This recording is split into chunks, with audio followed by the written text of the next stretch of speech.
Hai, good day guys, kembali lagi di Kentang Tech Channel dan kali ini kita habis ngerakit sebuah PC. PC yang kalian lihat ini harganya lebih murah daripada PS5. Biar harganya lebih murah, tapi untuk urusan performa gaming dia sudah kuat untuk ngelibas game-game AAA. Selain bisa untuk main game berat zaman now, PC ini juga udah bisa banget dipakai main game-game dari konsol Nintendo Switch serta mainin game-game berat PS3 pakai emulatornya.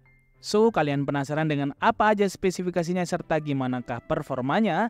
Untuk tahu jawabannya, yuk tontonin videonya sambil menunggu waktu berbuka dan seperti biasa buat yang belum subscribe, subscribe dulu ya. Kita doain semoga ibadah puasa kalian tahun ini berkah sempurna dan gak ada bolong-bolongnya. Hehe. Sebelum kita ke part-partnya, ceritanya PC ini kita rakit seperti biasa juga karena pesanan dari subscriber kita. Dia punya PC lama yang spesifikasinya agak lumayan jadul pakai Intel generasi 2 dengan VGA GTX 1050 Ti-nya. Terus PC-nya dikirim ke kita dan dia mau tukar tambah dengan PC dengan spesifikasi yang lebih baru dengan budget yang dia punya. Akhirnya jadilah PC yang sekarang ini kalian lihat bersama. Baiklah, sekarang kita spill part-part yang kita gunakan dalam rakitan kali ini. Pertama kita spill prosesornya.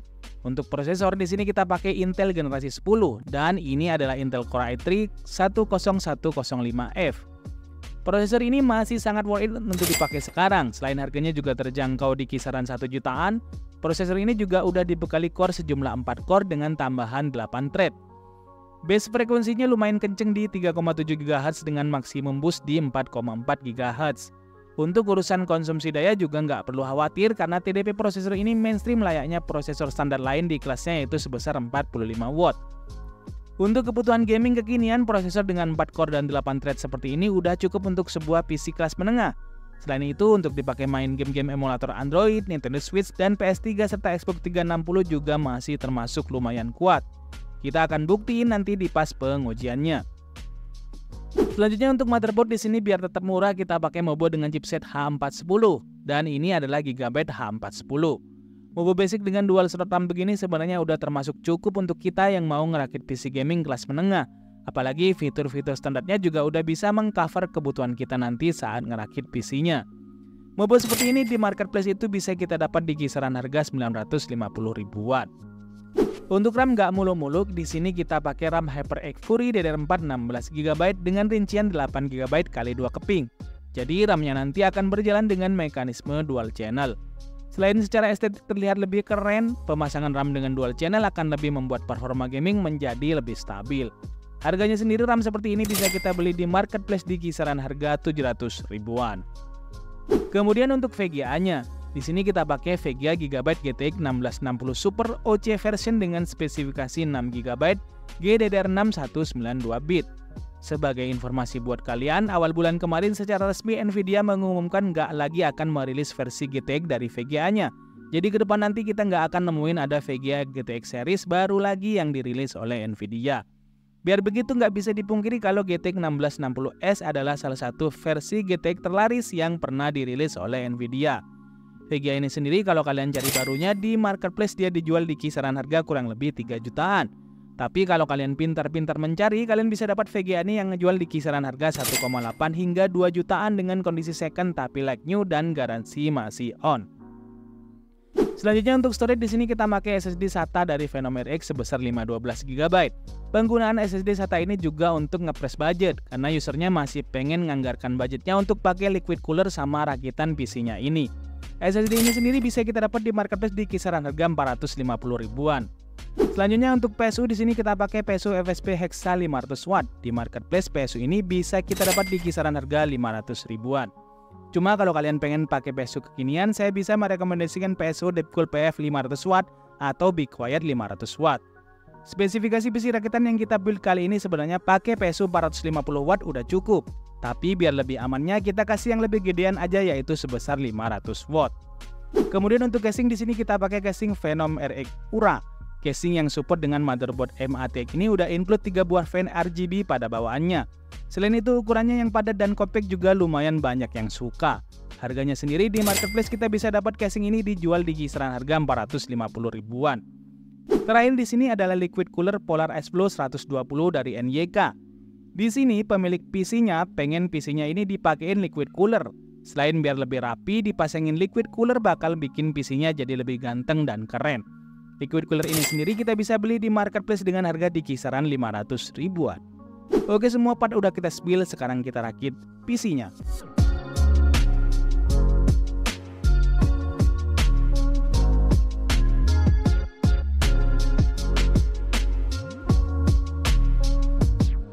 Baiklah, penampakan PC-nya setelah dirakit adalah seperti ini.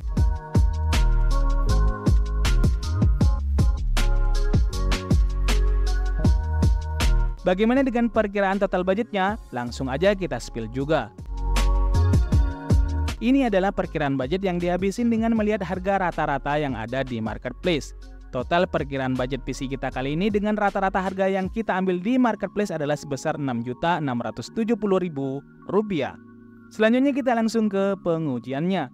Tapi sebelumnya kita tunjukin dulu konsumsi daya dari PC rakitan kita kali ini. Dalam kondisi idle, PC ini makan daya yang termasuk irit banget. Kita bisa lihat konsumsi daya PC ini saat idle itu cuma di kisaran 40 wattan aja. Kemudian saat kita pakai PC-nya untuk browsing dengan Google Chrome dengan buka tab banyak sambil buka YouTube, konsumsi daya PC ini jadi naik di kisaran 90 watt aja. Sedangkan saat kita jalankan game berat seperti Cyberpunk 2077 atau Red Dead Redemption 2, konsumsi daya PC ini adalah di kisaran 213 watt. Jadi, misalkan kita pakai PC-nya untuk main game seharian dengan rata-rata pemakaian 8 jam per hari, maka dalam sebulan perkiraan biaya listrik yang dihabiskan adalah cuma sekitar 70 ribuan aja. Ini termasuk irit untuk sebuah PC yang dipakai untuk game-gamean setiap hari. Oke, selanjutnya kita tunjukin hasil pengujian games dari PC ini. Di sini kita tes gamenya dengan resolusi 1080p, sedangkan untuk setting gamesnya bervariasi. Kita cari setting yang paling playable dan lancar untuk mainin gamesnya. Kita tunjukin masing-masing settingnya sebelum gameplaynya nanti. Selanjutnya seperti yang kita bilang, kita juga tunjukin hasil pengujian PC ini untuk mainin game-game emulator Nintendo Switch dan juga PS3. Pertama kita mulai dulu dengan game Nintendo Switch terlebih dahulu. Di sini kita coba mainin game Astral Chain dan untuk FPS secara default game-game di Nintendo Switch itu memang lock di 30 FPS. Walaupun memang kita masih bisa unlock FPS-nya di emulator, tapi di sini kita tetap pakai FPS default-nya. Di sini game terlihat berjalan dengan lancar, sempat ada stuttering beberapa kali tapi sama sekali nggak ngeganggu gameplay-nya. Begitu juga dengan game Pokemon Legend Arceus, game berjalan smooth dan lancar banget dengan PC ini. Kemudian di sini kita juga punya beberapa game lain yang kita tes dan beginilah dia hasilnya.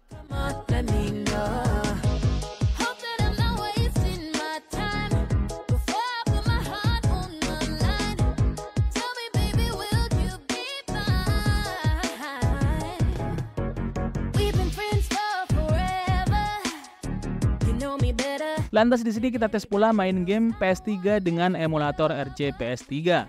Langsung kita tes dengan salah satu game berat terbaik yang paling banyak orang suka, yaitu God of War 3. Di sini kita bisa lihat overall game masih terhitung playable. FPS yang kita dapat ada di kisaran 25 hingga 37 average FPS.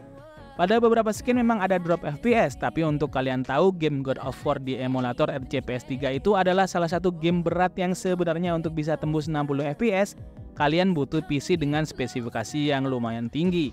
Jadi dengan PC 6 jutaan bisa mainin game ini dengan playable dan lancar di FPS seginian ini udah termasuk relevan banget. Hal yang sama terjadi saat kita main game berat lain seperti Infamous 2. Kita bisa lihat FPS yang kita dapat juga masih di kisaran 18 hingga 22 FPS aja. Tapi sejauh ini masih playable dan grafisnya berjalan mulus tanpa bug. Nah, lain halnya saat kita main game lain sekelas Onechanbara. Di game ini kita bisa dapat FPS rata-rata itu di kisaran 50-an FPS, bahkan sesekali tembus di 60-an FPS. Ini terjadi karena memang tiap-tiap game PS3 itu punya kebutuhan spesifikasi hardware yang berbeda untuk maininnya. Game lain yang juga lancar banget di sini adalah game Tekken Tag Tournament. Bisa kita lihat gamenya smooth banget dengan rata-rata di kisaran 60-an FPS. So, berikut beberapa game lain yang kita tes di PC ini pula.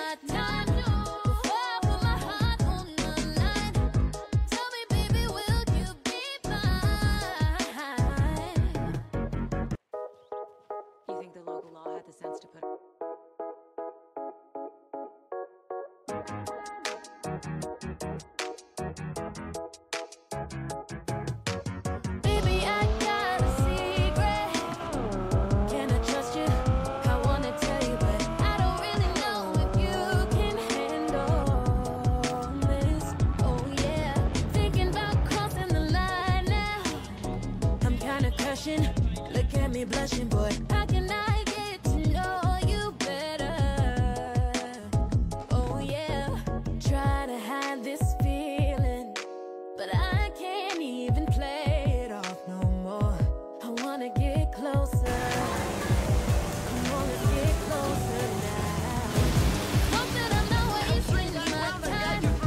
Oh, I put my heart on the line. Tell me, baby, will you be mine? I need to know, come on, let me know. Hope that I'm not wasting my time. Before I put my heart on the line. Tell me, baby, will you be mine? We've been friends for forever. You know me better than anybody else. I don't wanna mess it up what we had. It's like a place right out of a story. Oh no, sometimes you gotta take a chance, yeah.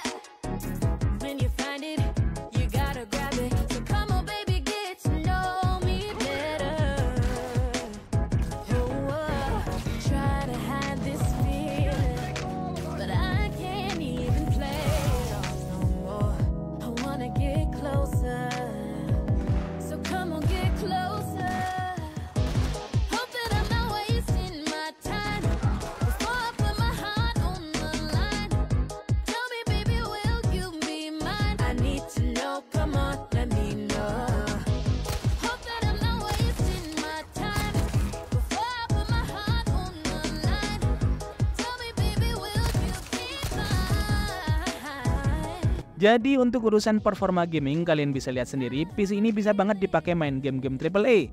Jadi game-game berat yang rilis di PS5 seperti Spider-Man dan God of War itu berjalan lancar banget.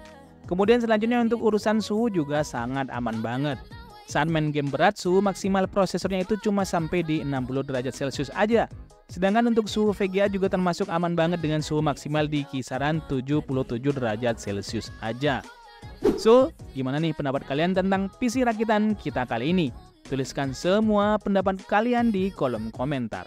Terima kasih udah nontonin video ini sampai habis. Semoga menambah hasanah dan referensi perakitan PC dan kalian juga suka.